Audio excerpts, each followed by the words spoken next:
Hello student, myself Dr. Akhilesh Gupta, Physiotherapy faculty at Indira Gandhi Institute of Paramedical Sciences. So as we were going through with our topic sterilization, so today we will discuss about the remaining methods of physical sterilization.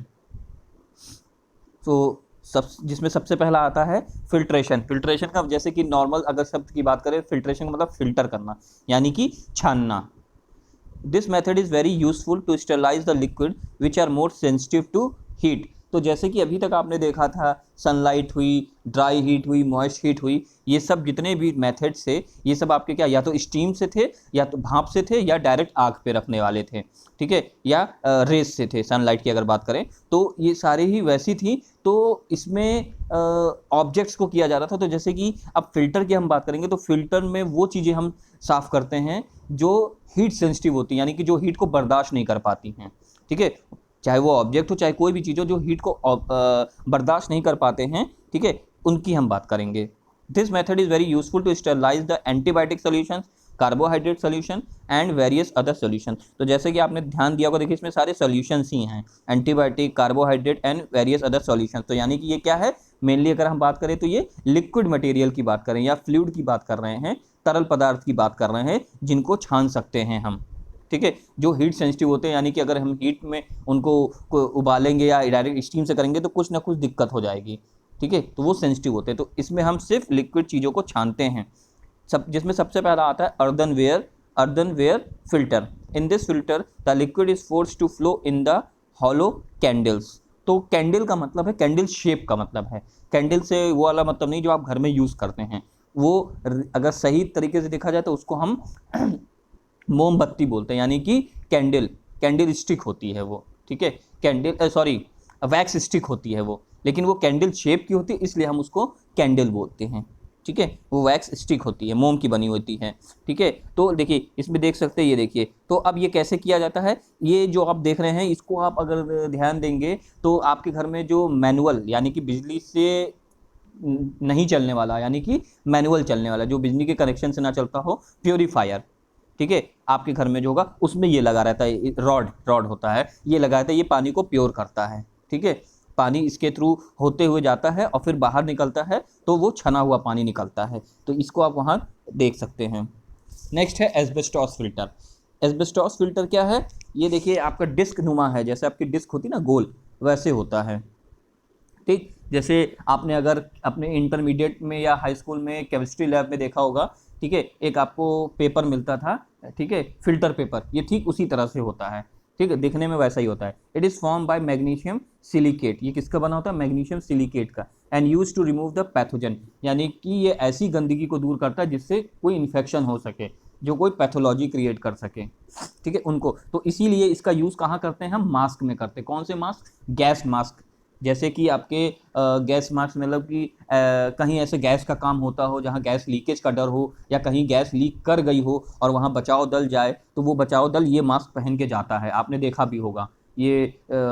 या आपके जो army वाले या commando जो होते हैं, वो भी जब कहीं ऐसी सिचुएशन में जाते हैं जहाँ गैस लीक कर जाती है या आग के गोले डाले जाते हैं, धुएं वाले गोले, ठीक है, तो उसमें ये लोग पहन के जाते हैं ये, ताकि इससे इनको वो दिक्कत ना हो सांस में और इनके बॉडी में वो अंदर ना जाए, नाक और मुंह के रास्ते। तो ये वहाँ लगा होता है, ये देखिए मास्क है, मास्क के यहाँ लगा होता है, ये टिप पे एकदम लगा रहता है। नेक्स्ट है membrane filter.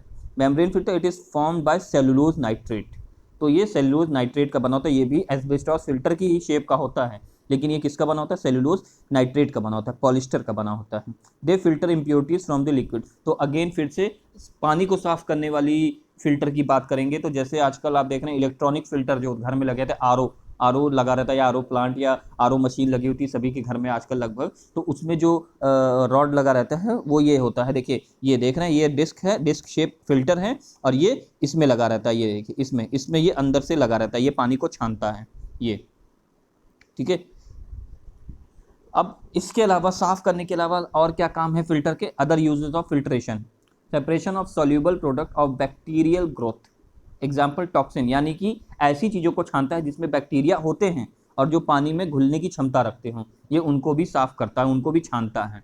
Sterilization of hydrated fluid, यानी ऐसा फ्लूइड जो गंदा हो, ठीक है, उनको भी छानता है। स्टरलाइजेशन ऑफ सीरम, सीरम यानी कि जैसे कि आपके ब्लड का एक कंटेंट है उसको साफ करने के लिए भी हम यूज करते हैं। स्टरलाइजेशन ऑफ एंटीबायोटिक सोल्यूशन, ये हम पहले भी बात कर चुके हैं।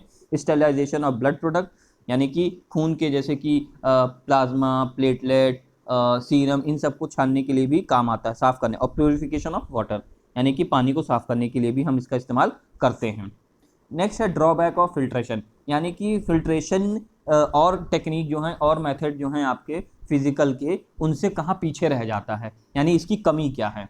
ठीक है, तो इसकी कमी एक है, virus and mycobacterium mycoplasma may pass through filter, hence unfiltered serum is not safe for clinical use as it may be containing viruses and mycoplasma. तो यानी कि ये फिल्टर जो होता है ये वायरस को और माइकोबैक्टीरियम को छान नहीं पाता है, वो उसके पार चले जाते हैं, जिससे कि ये एक इसका नुकसान है कि ये उनको छान नहीं पाता, वायरस कंटेनिंग सॉल्यूबल्स को छान नहीं पाता, साफ नहीं कर पाता है, क्योंकि वायरस पार चला जाता है, बहुत छोटे छोटे होते हैं तो वो पार चले जाते हैं इस फिल्टर के, तो इस वजह से ये इसकी एक कमी है।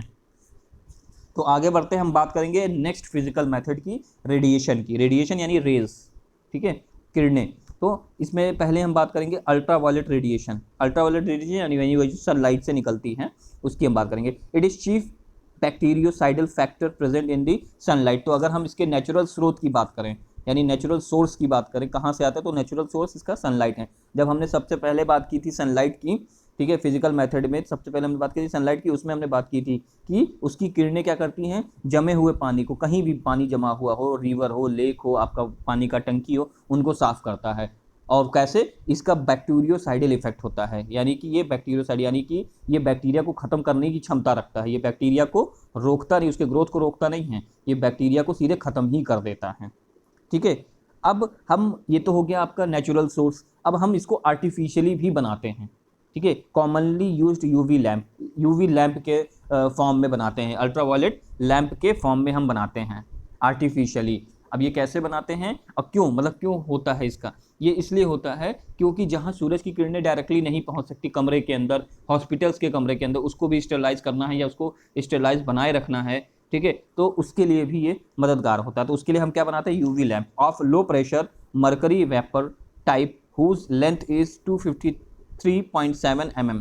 ठीक है, ये इसके, it causes following changes in this of cell. इससे होता क्या है, ये क्या करता है एग्जैक्टली, तो डीनेचुरेशन ऑफ प्रोटीन, यानी प्रोटीन को नष्ट कर देता है।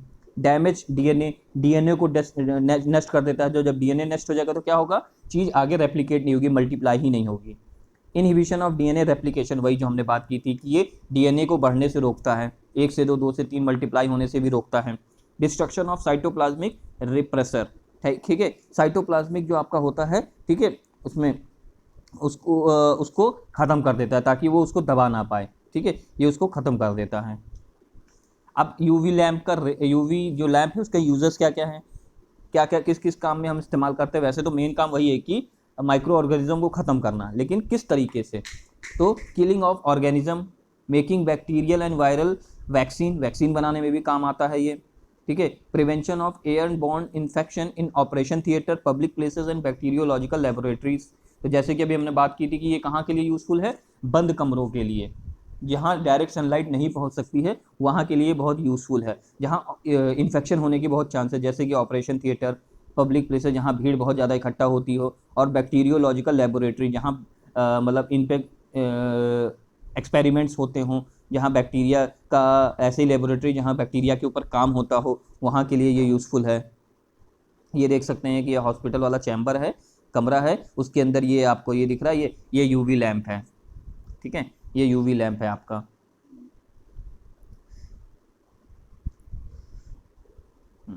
नेक्स्ट हम बात करेंगे X-ray and other ionising radiation. इसी में अगला है, अल्ट्रावायलेट रेडिएशन में ही अगला है आपका, रेडिएशन में ही अगला है आपका। पहला था अल्ट्रावायलेट रेडिएशन, अब अगला है एक्सरे। ठीक है, वैसे तो एक्सरे हम सब जानते हैं कि ये अंदर की इमेज, बोनी इमेज, स्केलेटन इमेज को यूज़ करने के लिए होता है, लेकिन ये स्टेरिलाइजेशन के लिए भी यूज़ किया जाता है। ठीक है, ionising radiation have greater capacity to induce lethal changes in DNA cell, यानी ये कह रहा है कि ये इतनी क्षमता रखता है कि ये जो बैक्टीरिया है या जो वायरस है ये इन सब के जो डीएनए हैं उनको नष्ट करने में ये कारगर होता है। They are useful for sterilization of disposable material like disposable syringe, adhesive dressing, etc. तो ये किसके काम में आता है? ये हम जो आपकी पैक सिरिंजेस आती हैं, पैक एडहेसिव ड्रेसिंग्स आती हैं, यानी कि एडहेसिव ड्रेसिंग यानी कि ड्रेसिंग करने के बाद जो हम पैक लगाते हैं जो चिपक जाता है शरीर से, ठीक है, ताकि वो ढका रहे, पट्टी ना करना पड़े, क्योंकि हर जगह पट्टी नहीं बन सकती है। जैसे कि आप शोल्डर की अगर बात करें तो वहाँ पट्टी नहीं बन सकती है, ठीक है, या पट्टी बांधने की जरूरत नहीं है जब उसको हम, तो उन सबको साफ करने के लिए वो जो पहले से पैकेट में आता है वो पहले से प्योरीफाई करके अंदर रखा जाता है उस पैक में, यानी पैकेट में पैक करने से पहले उसको प्योरीफाई, तो वो किससे प्योरीफाई किया जाता है? एक्सरे से प्योरीफाई किया जाता है। अब वो कैसे देख सकते हैं? देखिए यहाँ एक है, ये देखिए आपका एडहेसिव ड्रेसिंग है, ठीक है, ये देखिए, ये देख रहे हैं आप, ये, और ये मशीन है इसकी, इससे पास जैसे ही वो पास होता है तो ये साफ होता जाता है, इसी से निकालते हैं, ठीक है, इसी से निकालते हैं तो ये साफ निकलता है एकदम, तो ये गंदगी नहीं रहती है इसमें बिल्कुल भी, ठीक है। नेक्स्ट है आपका gamma radiation. It is use to kill both vegetative and spore form of bacteria. They are use to sterilise rubber और plastic syringes, bone tissue graft, adhesive dressing etcetera. तो इस ये भी रेडिएशन का ही एक टाइप है, और ये किसको किल करता है? वेजिटेटिव और स्पोर फॉर्म्स ऑफ बैक्टीरिया को किल करता है, और ये किसको? रबर, प्लास्टिक सिरिंजेस यानी कि बोन टिश्यू ग्राफ्ट, ठीक है, और एडहेसिव ड्रेसिंग, इन सबको भी साफ करता है। और ये कैसे करता है? देखिए, ये देखिए, एक आपका नीडल का पैकेट है, सिरिंज का पैकेट है, ठीक है, उस पैकेट को उस मशीन पे रखा गया है, ठीक है, उस मशीन पे रखा गया है, और उसके बाद वो ये जो ग्रीन कलर से आप डॉटेड देख रहे हैं ये आपकी गामा रेस पास की गई हैं, ठीक है, और गामा रेस पास होती हैं तो ये साफ हो जाता है, ठीक। अब नेक्स्ट जो फिजिकल में आता है आपका रेडिएशन के बाद हम बात करेंगे अल्ट्रासोनिक और सोनिक वाइब्रेशन, यानी कि आपकी साउंड वेव्स की बात कर रहे हैं ये, ठीक है, साउंड वेव्स की। They are bactericidal causing mechanism, agitation and rupture of bacteria. तो कहने का मतलब है ये बैक्टीरियोसाइडल इफेक्ट का होता है, यानी कि ये बैक्टीरिया को ख़त्म कर देता है, ठीक है, ठीक, और बैक्टीरिया के स्ट्रक्चर को भी बिगाड़ देता है, रप्चर ऑफ बैक्टीरिया। अब ये करता कैसे है? तो ये देखिए, ये ऊपर एक इक्विपमेंट है, इसको जब इलेक्ट्रिकल सप्लाई मिलती है, ठीक है, तो ये क्या करता है? अपने में से साउंड वेव प्रोड्यूस करता है, ठीक, साउंड वेव प्रोड्यूस करने के बाद, ठीक है, ये क्या करता है? ये गोल गोल घूमता है, साउंड वेव निकलती है तो उससे वाइब्रेशन प्रोड्यूस होता है, उस वाइब्रेशन से वो बैक्टीरिया मर जाते हैं, ठीक है, ठीक। अब ये इसको कैसे यूज़ करते हैं? इसको हम यूज़ करते हैं, जैसे मान लीजिए कि एक बकेट लीजिए आप, ठीक है, उस बकेट में आप कपड़े डाल दीजिए, इस मशीन को डाल दीजिए, ठीक है, इलेक्ट्रिकल सप्लाई से, और फिर उसके बाद आप उसमें अपने गंदे कपड़े रख दीजिए। उस कपड़ों को जो उसमें बैक्टीरिया लगा होगा, गंदगी लगी होगी, उसको ये पानी में गोल गोल घूमेगा, और ये इतनी तेज़ नाचता है जैसे कि आपका वॉशिंग मशीन में होता है, ठीक है, वॉशिंग मशीन में होता है जैसे, ठीक उसी तरह से ये काम करता है ये इक्विपमेंट, ठीक है। तो इससे क्या होता है? अल्ट्रासोनिक वेव्स यानी साउंड वेव्स निकलती हैं इसमें से, ठीक है, ठीक, तो ये उस पर काम करता है। तो ओके, थैंक यू क्लास। तो इसी के साथ आपका फिजिकल मेथड ख़त्म हो गया है, कल से हम केमिकल मेथड शुरू करेंगे।